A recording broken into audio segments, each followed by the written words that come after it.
Marchand d'histoire.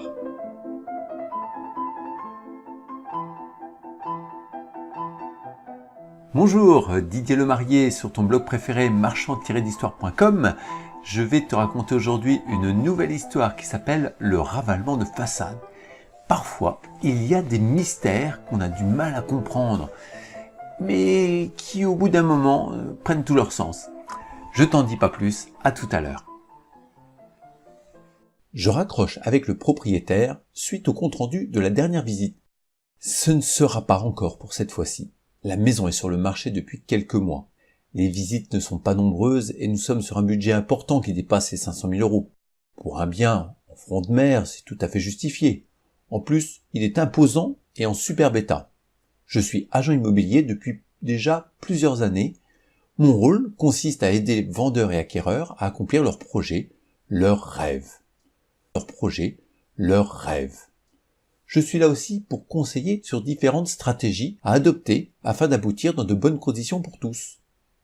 Justement, cette magnifique villa souffre d'un de ses avantages, l'exposition aux éléments. Bien qu'elle ait moins de 10 ans, son ravalement a besoin d'un bon nettoyage. Des lichens microscopiques donnent une couleur rouge à la façade. Plusieurs écoles pour remédier à ce problème, la méthode vendeur ambulant, qui est essentiellement basée sur l'utilisation de chlore. Ils dévalisent les magasins locaux de tous leurs bidons d'eau de javel disponibles et se promènent avec leurs fourgonnettes à la recherche de murs attaqués. C'est très efficace et quasi instantané. Cependant, la durabilité du revêtement est mise à l'épreuve et le problème reporté.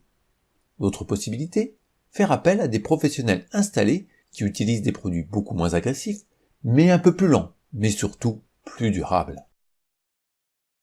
Mon conseil vis-à-vis de ces propriétaires est de faire intervenir une entreprise de ma connaissance.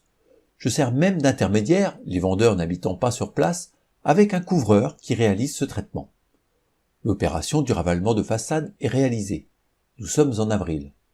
Les ponts du mois de mai sont souvent l'occasion de visites pour les biens en bord de mer. Les gens ont du temps et les beaux jours approchent. Lors de mon passage avec le candidat acquéreur, je constate peu d'évolution sur la propreté extérieure. J'appelle aussitôt l'entrepreneur qui m'affirme que tout s'est bien passé et que je dois laisser du temps au produit pour agir.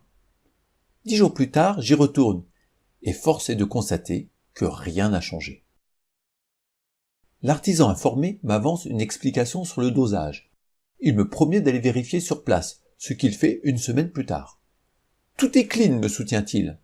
Pourtant, début juin, je dois me rendre à l'évidence. Il m'emmène au bateau. Les taches rouges sont toujours présentes. Mon sang ne fait qu'un tour. J'attrape mon téléphone pour lui demander des explications. Il est sincèrement étonné de mes propos. Je décide de lui envoyer une photo pour lui démontrer mes dires. Il ne reconnaît pas la maison. Je ne comprends pas. En fait, j'ai peur de comprendre. Nous vérifions ensemble l'adresse. Nous découvrons alors ce qui s'est passé. L'employé chargé de répandre le fongicide s'est trompé de maison. Et dans la commune, il y a une rue de la mer et un boulevard maritime. Il a confondu. Les instructions reçues de son patron n'ont pas dû être assez précises, si bien qu'un autre propriétaire a découvert sa maison nickel. Je pense qu'il a dû croire à une intervention divine ou que la fée Clochette est passée par là. Pendant ce temps, notre quiproquo retarde l'exécution du chantier. Bien entendu, il assume et refait le travail. Et c'est ainsi que fin juillet, la maison a pu briller pour son prochain propriétaire. Mon métier est plein de surprises. Et voilà, amis lecteurs et auditeurs, cette histoire est terminée, j'espère que tu l'as appréciée. C'est une anecdote qui m'est arrivée il y a quelque temps, lors de mon travail. Maintenant, si tu l'as apprécié, n'hésite pas à m'en faire part avec un commentaire. Si tu l'as vraiment aimé, tu mets le pouce vers le haut en plus en bas de cette vidéo. Si tu l'as pas aimé, tu mets le pouce vers le bas, tout simplement. Et je t'invite à t'abonner tout de suite sur ma chaîne YouTube pour que tu puisses ne rater aucun épisode à venir. Je te dis à très bientôt.